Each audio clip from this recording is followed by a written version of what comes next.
تو اس جذبے کی قدو قامت نہیں بلکہ ایمان کی حرارت سے اس کو ناپا جاتا ہے۔ عاصم بن ابی عوف بظاہر لہیم شہیم تھا، مگر حضرت ابو دجانہ قوت ایمانی کے برق رفتاری سے عاصم بن ابی عوف پر حملہ کرتے ہوئے حملہ آور ہوئے اور اس پر تلوار کا ایسا وار کیا کہ ایک ضرب میں اسے خون میں نہلا دیا۔ عاصم بن ابی عوف کے بعد آپ نے معبد بن ابی وہب کلبی، ربیہ بن اسد اور ابو مصعب اشری جیسے پہلوانوں کو بھی پچھاڑ دیا، اور اس طرح آپ نے بدر میں قریش کے 4 نامور بہادروں سمیت کئی مشرکوں کو قتل کیا اور کئی کو زخمی کر کے اصحاب بدر میں خاص مقام الحمدللہ حاصل کر لیا۔ اب غزوہ احد میں جب فریقین کی صفیں مرتب ہو رہی تھی تو رسول اللہ صلی اللہ علیہ وآلہ وسلم نے ایک تلوار کو ہاتھ میں لے کر فرمایا، یہ تلوار اللہ کے رسول کی تلوار ہے، یہ تلوار اللہ کے رسول کی تلوار ہے، کون ہے جو اس تلوار کا حق ادا کرے؟ اللہ کے رسول کی تلوار، کون ہے جو اس کا حق ادا کرے؟ یہ سن کر پہلے حضرت زبیر بن العوام سمیت کئی صحابہ اس سعادت کو حاصل کرنے کے لیے آگے بڑھے، مگر نبی کریم صلی اللہ علیہ وآلہ وسلم نے اپنے دستے مبارک روک لیے۔ اتنے میں حضرت ابو دجانہ اٹھے، عرض کیا، یا رسول اللہ، اس تلوار کا حق کیا ہے؟ آپ کہہ رہے ہیں تلوار کا حق، تو یہ کیا حق ہے؟ آپ نے فرمایا، اس تلوار کا حق یہ ہے کہ یہ اللہ کے دشمنوں کو مارتی ہوئی خم ہو جائے، یعنی ٹیڑھی ہو جائے۔ حضرت ابو دجانہ نے عرض کیا، یا رسول اللہ، میں اس تلوار کا حق ادا کروں گا۔ آپ صلی اللہ علیہ وآلہ وسلم نے وہ تلوار اسی وقت حضرت ابو دجانہ کو دی اور فرمایا، ابو دجانہ، اسے پکڑ، آج موقع آ گیا ہے تیری جرت اور بہادری دیکھنے کا اور اس تلوار کے حق کو ادا کرنے کا۔ ابو دجانہ نے نبی کریم صلی اللہ علیہ وآلہ وسلم سے تلوار لی، اسے چوما اور کچھ اشعار پڑھے جن کا مفہوم کچھ یہ نکلتا ہے کہ لوگوں سنو، میں وہ ہوں جس نے اپنے نبی کے ساتھ وعدہ کیا ہے کہ اللہ کے رسول کی تلوار کا حق ادا کروں گا، پچھلی صف میں نہیں بلکہ پہلی صف میں کھڑے ہو کر لڑوں گا۔ حضور اکرم اپنے غلام کی یہ ادا دیکھ رہے تھے، مسکرا رہے تھے، کیا منظر ہوگا، کیا منظر ہوگا، سبحان اللہ۔ کیا پیش کروں تم کو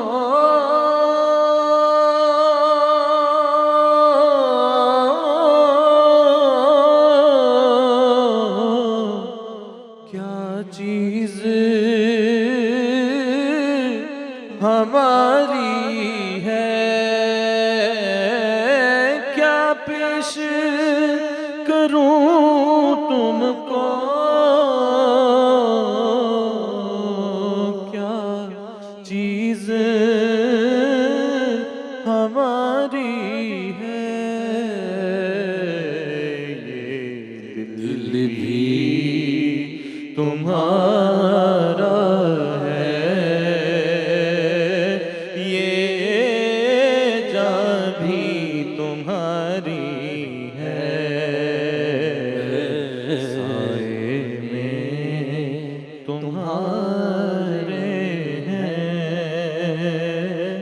قسمت یہ ہماری ہے۔ ناظرین کرام، رسول اللہ سے تلوار لینے کے بعد اب حضرت ابو دجانہ نے اپنی عادت کے مطابق سر پر وہ سرخ پٹی باندھ لی۔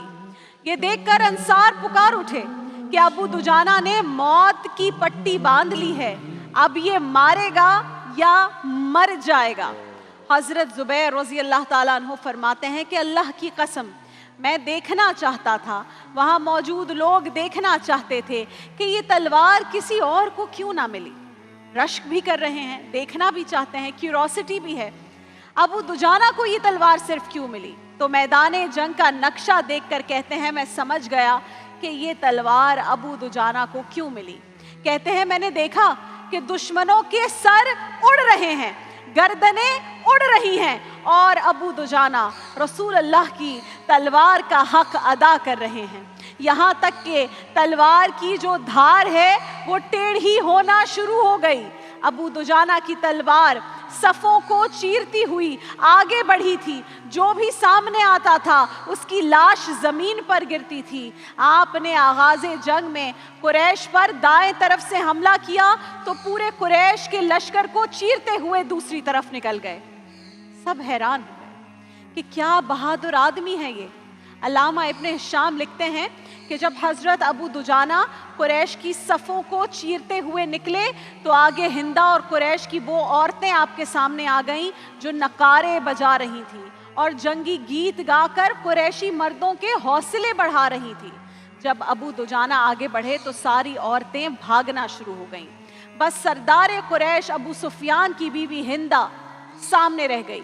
ابو دجانہ نے تلوار تو اٹھائی کیونکہ وہ اسی ایک کنٹینیویشن میں آگے بڑھ رہے ہیں، لوگوں کو مارتے ہوئے گراتے ہوئے تلوار اٹھائی، مگر پھر یہ کہہ کر تلوار پیچھے ہٹا لی کہ یہ نبی کی تلوار ہے، اسے عورت کے خون سے رنگین کرنا اس کی شان کے خلاف ہے۔ اللہ اکبر۔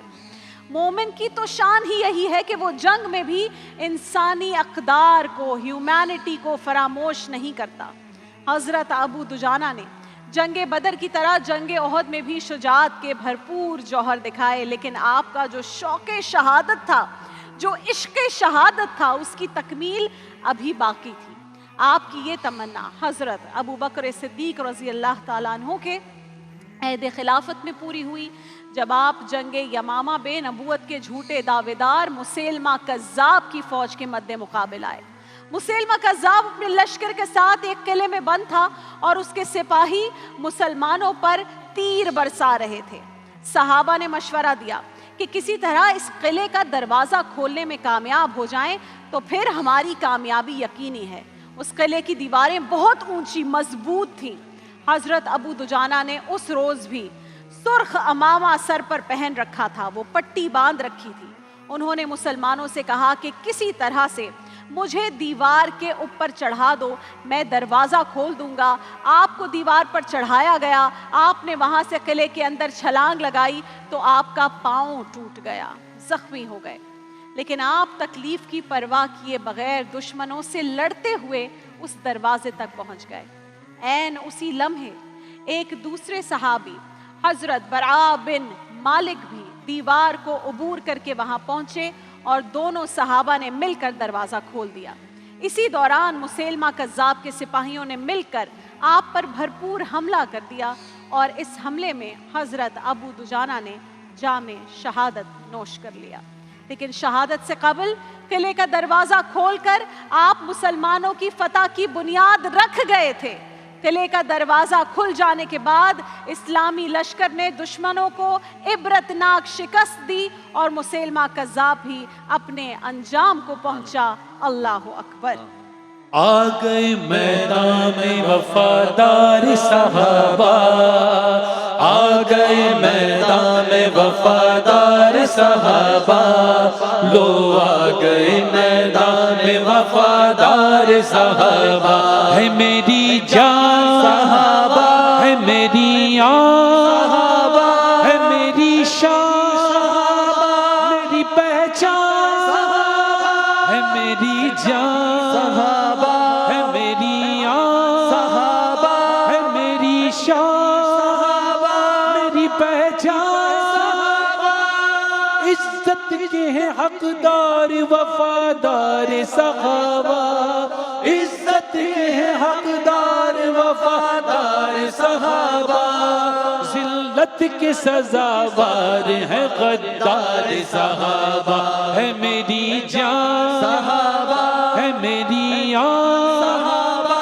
ہے میری شان صحابہ، میری پہچان صحابہ، ہے میری جان صحابہ، ہے میری آن صحابہ، ہے میری شان صحابہ، میری پہچان صحابہ، باطل کے سر کو تن سے جدا کر کے رکھ دیا، باطل کے سر کو تن سے جدا کر کے رکھ دیا، مشہور ہے جہان میں تلوار صحابہ، ہے میری جان صحابہ، ہے میری آن صحابہ، ہے میری شان صحابہ، میری پہچان صحابہ،